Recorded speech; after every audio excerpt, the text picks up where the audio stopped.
It's becoming apparent to me that the worst part about the crypto regulatory war is that the other side doesn't care whether they're correct or if their position even makes sense. The anti crypto army is an army of clowns.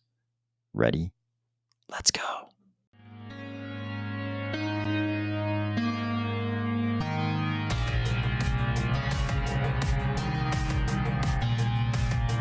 Today, we are going to discuss the House Financial Services Committee hearing and the very poor showing from the anti-crypto legislation witness. The other side was able to muster a Fed pause with news of more predicted hikes today and some good news for Cardano. If you've never felt more like a clown was about to try to sell you a used car from inside a congressional committee hearing, or if you're finding value in these videos each weekday, please consider delegating to the army of spies. Stake pool, ticker AOS. Wow, the anti-crypto forces. If the dragon was raising an anti-crypto army, like she said, they are not doing a good job of mustering witnesses for these kinds of hearings. Granted, this was a hearing in the House, in the Financial Services Committee, not in the Senate, where the dragon actually resides, not in the dragon's lair, but still, they're not doing a great job at mustering either witnesses or evidence or pretty much any of the things you'd want to do if you wanted to make a big public case that crypto is bad. They kind of just say crypto's bad and expect everyone to accept that at face value. But then they give us witnesses like this. So apparently this fellow is from Prometheum, which sounds an awful lot like Ethereum, but it's not Ethereum or Ethereum-like at all. You see, the anti crypto army had a problem. Their main weapon is the SEC. And currently, as you know very well if you follow this channel, they're going after Binance and Coinbase. They already went after Kraken. They're just hitting everybody, trying to shut down our fiat on ramps and off ramps. It's all part of this gigantic Operation Choke Point 2.0. But they had a problem because the crypto entities they go after have this great argument. And that's that the SEC is always claiming, hey, just come in and register, which generally seems to result in some kind of enforcement action against anybody who comes in and talks to the SEC, seemingly. But the great counter argument they had was, hey, you keep saying come in and register, and there's actually no way to register. If you're a crypto entity, it's like impossible to register. We've all tried. Everybody's tried. So the anti-crypto army, I think what happened was they got together and they're like, hey, we need to ram through a registration of some kind of a crypto entity. We need to ram that registration right through the SEC so then we can turn around and say, look, somebody actually was able to register. And it turns out that's Prometheum. Their website says Prometheum Ember Capital is the first SEC registered broker dealer and FINRA member firm approved to operate as a special purpose broker dealer for digital asset securities. Prometheum provides a solution for digital asset securities investing, bringing together a blockchain powered platform with the benefits of a securities regulated marketplace. This is great because anytime one of these crypto entities says, hey, it's actually impossible to register, Gary Gensler, the dragon, everybody else can just hold up Prometheum. Sounds like a good plan, right? So this little ploy worked great as long as it was the anti-crypto Congress people asking him the questions, because they could just ask him super leading questions like, hey, it appears Prometheum was able to effectively register with the SEC.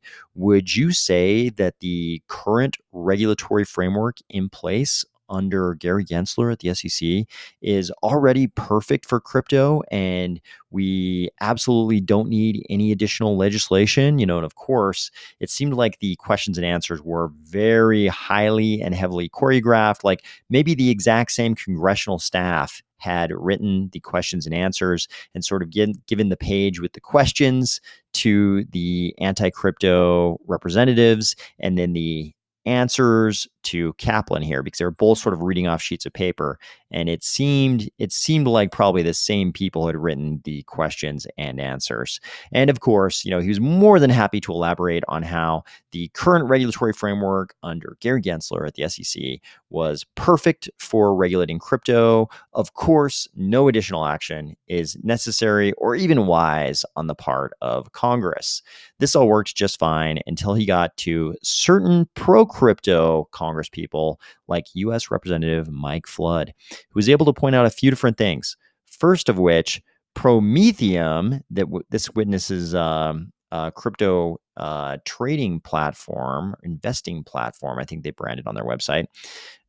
That firm, Prometheum, had written a comment letter a couple of years ago to the SEC talking about how there wasn't any clarity. There wasn't enough clarity. I'm paraphrasing here and putting words into people's mouths and putting words on that comment letter, that probably aren't there. But basically the gist of it was, hey, SEC, we Prometheum think we need a lot more clarity. If we're going to be able to figure out what assets, should be tradable, we're going to need some more clarity from you, SEC. And that was exactly the opposite of what this witness seemed to be saying when he'd been asked questions earlier in the hearing. It was pretty good timing by Representative Flood, because we had been able to hear this witness talk about how much clarity there already was, how no additional clarity was necessary. Again, I'm paraphrasing, but this was definitely the sentiment. And then all of a sudden, Flood comes along and he's like, I have that comment letter right here. Just a couple of years ago, you didn't think there was very much clarity. What's happened in between now and then that makes you think all of a sudden we don't need any more clarity, everything's good? And of course, Kaplan's answer, not good, pretty embarrassing. Seemed like he definitely got humiliated a little bit by Flood, and you can kind of see that on his face right here.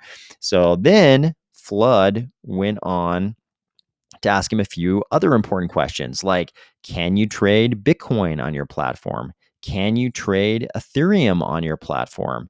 And the answer to both questions was no, which of course is a problem. As Flood pointed out, that's something like 60% of the crypto trading market that's currently trading.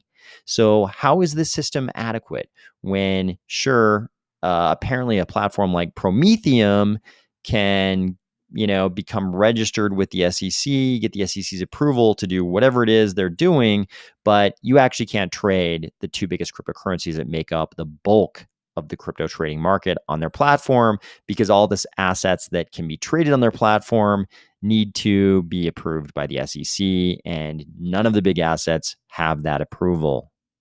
That was all before crypto Twitter went into detective mode, and they definitely found some things. Cameron Winklevoss sums it up like this. The SEC greenlit a vaporware broker-dealer alternative trading system to pretend that there's a happy path to becoming a compliant crypto exchange. You just can't make this stuff up. And he's referencing this thread right here. So this poster says, this Prometheum storyline has got to be the strangest thing I've seen in a while in this industry. Has anyone actually looked into this? Beyond bizarre.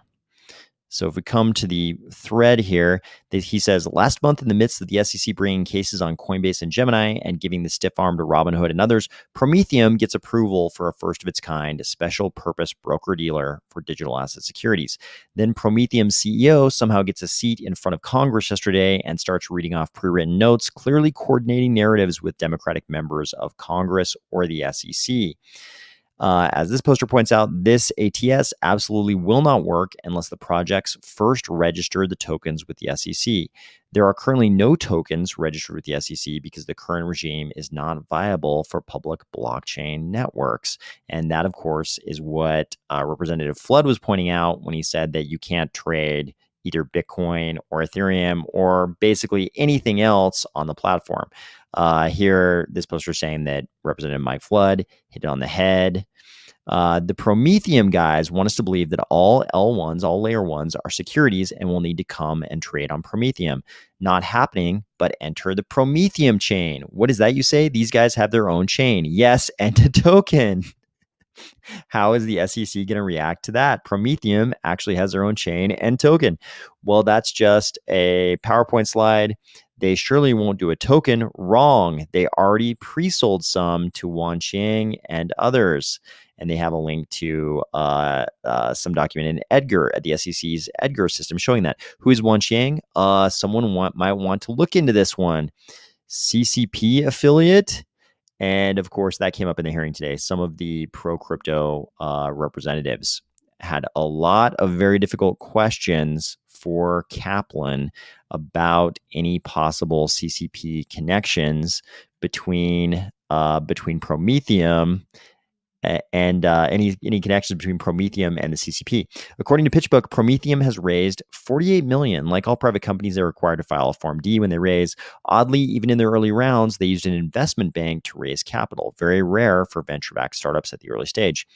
They have paid in excess of $1.5 million in sales commissions to a New Jersey-based outfit called Network One Financial Securities.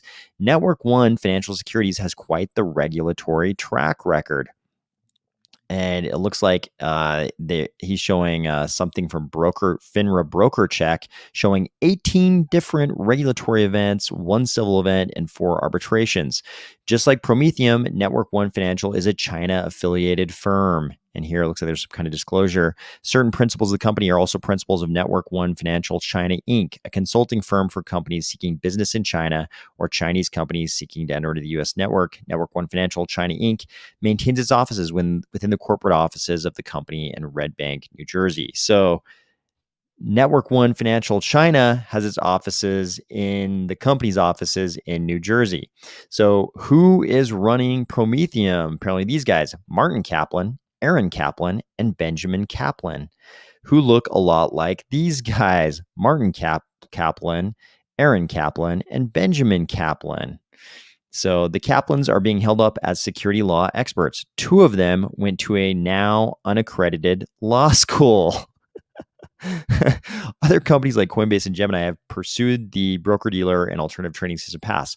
Those licenses under current SEC regs don't let you do much. The SEC is implying the Prometheum path solves the regulatory clarity issues. It doesn't. What is going on here? Bizarre that this fringe player with no business model is being held up as an example of compliance by the SEC when the actual businesses in the United States can't get a fair shot. An SEC psyop to have the Dems oppose McHenry-Thompson market structure bill? Question. Unfortunately, the more people research, the more ridiculous it gets. So this thread goes through a lot more information about Prometheum and Network One Financial, and even purports to uncover that Network One Financial, remember, that's the entity that may or may not have the affiliation with a Chinese firm that may be affiliated with the CCP, but they're alleging here that broker was the one behind the iced tea company that pivoted to a blockchain project in 2017 as a scam. If you've been in crypto, if you were in crypto back then, you might remember Long Island Iced Tea Corporation becoming, I think they started calling themselves Long Blockchain Corporation or something like that. This poster says that Network One Financial was the one behind that project, as well as another offering that was a blockchain pivot that the SEC charged for fraud. And they show this image of Longfin Corporation. I definitely remember this Long Island Iced Tea Corp thing that became kind of a blockchain. It didn't become a blockchain project. They just put blockchain in the name. At least that's my recollection of what happened. And then they got in trouble. And then there's this other one. I vaguely remember this name, Longfin Corp. But man, it really, really looks like whatever part of the congressional staff in the House Financial Services Committee, it really looks like they did not do their homework at all on this Prometheum entity and who they've been involved with. Throughout the rest of the hearing, the pro-crypto Congress people did a really good job of getting all the right points across. The usual suspects, McHenry, Emmer, all the rest kind of said all the right things and asked the right questions. One of the highlights was Representative Hill saying that Yellen had also, Secretary of the Treasury Yellen, who is purported to be the one that hates crypto the very most out of everybody who's anti-crypto. Yellen had come by, and in kind of a change from all that, she said she still stands by the Financial Stability Oversight Council's determination that was, we covered it on the channel, but it was about, I think it was over a year ago or many months ago, their determination that a comprehensive regulatory framework is needed for digital assets. This is very different than the narrative that was pushed by the anti-crypto people in this hearing, that everything's fine, we don't need a new framework, the current securities laws work just fine. Yellen came by and said the opposite, that we need a comprehensive regulatory framework. She mentioned regulatory gaps and stablecoins specifically. So this may be some progress. This may be a change in the weather among the anti-crypto army. Yellen, of course, is at the secretary level. So she's calling certain shots when it comes to some of this crypto stuff. And if she is now going back to that original determination that we just need a new regulatory framework for crypto, maybe this is a sign that the anti-crypto side of things is kind of breaking down a little bit, and they might capitulate a little bit and agree, yes, we do need a new framework. But among the pro-crypto representatives, maybe one of the best today, or not today, yesterday in this hearing, was Ritchie Torres. He's always pro-crypto. He's a great person to have on the side of crypto, and he's on the left side of the aisle, which makes it even better. It's even better when you've got bipartisan support, some degree of bipartisan support. And he's a very eloquent speaker, very charming guy. He kind of has this like old timey, almost like 1920s, like mid-Atlantic, accent, not mid-Atlantic in the sense of DC, but that accent they used on the radio back in the old days. And they would kind of talk in this like, old-timey kind of clipping manner, because it worked better for staticky radio broadcasts. He kind of speaks in that same manner, and it's very I think a lot of people like it. I kind of wonder if Ritchie Torres might do great things in his political life going forward, but I'm really glad he's on our side. He made some really good points. He said, why didn't the SEC make Coinbase disclose its status as an unregistered securities exchange as a material risk in 2021 when they registered? Or why didn't the SEC just not approve the registration of Coinbase? The SEC is claiming in the Coinbase lawsuit that it's declaring effective of the Coinbase S1 registration statement does not constitute an SEC staff opinion on the legality of the business. So they have no opinion on the laws they're actually tasked with enforcing, as if they would approve the mafia as a public company. Strikes you as kind of absurd, Ritchie Torres says. Gensler says everything but Bitcoin is a security, but then they only name 13 out of the over 200 crypto assets on Coinbase's exchange. He also asked Coy Garrison, one of the witnesses, who is an ex-SEC lawyer who worked for Hester Peirce, who, of course, is crypto mom and very, very pro-crypto, if there's been a case or a statute or a regulation or a rule ever that said secondary market transactions are something that the Howey test applies to. And of course, Coy Garrison, very, very familiar with this issue as an ex-SEC lawyer working for Hester Peirce, said no. Ritchie Torres asked, are you sure? He said no. He said, are you positive? He said no. And they were both kind of laughing, because everybody knows there hasn't been any kind of case, rule, statute, regulation that said that the Howey test applies to secondary market transactions. So I've been talking about this a little bit on the last few videos. This is a huge problem, especially for cryptocurrencies like Cardano, because the ICO happened in Japan and none of the buyers were US buyers. So the SEC is really going to have to go into new territory here and test the, no pun intended, test the use of the Howey test as applied to secondary market transactions. Ritchie Torres making a great case for cryptocurrencies like Cardano on this secondary markets thing. This is something that we just don't have any law on. There's no law that says that the Howey test applies to secondary markets. And that's basically the narrative that the SEC is pushing here. We also heard from Jay Powell today, and look at him. The eyebrows are at full mast. He's looking quite avian, quite owlish, looking more like a barn owl today. I think he sees a mouse down underneath the podium there, very alert, doing owl things, but also telling us some things about what's going on at the Fed. And they did not make the market happy because the median projection is of a terminal rate of 5.6% for the federal funds rate. That is problematic because right now we're at 5 to 5.25, and all of the participants in the meeting, you take all of their predictions together, they are predicting, their median prediction is 5.6, which means we are going higher. They're predicting more hikes in the future. For now, Jay Powell announced they're at a pause. We are now officially in a Fed pause, but they're predicting more hikes in the future. The market did not like this.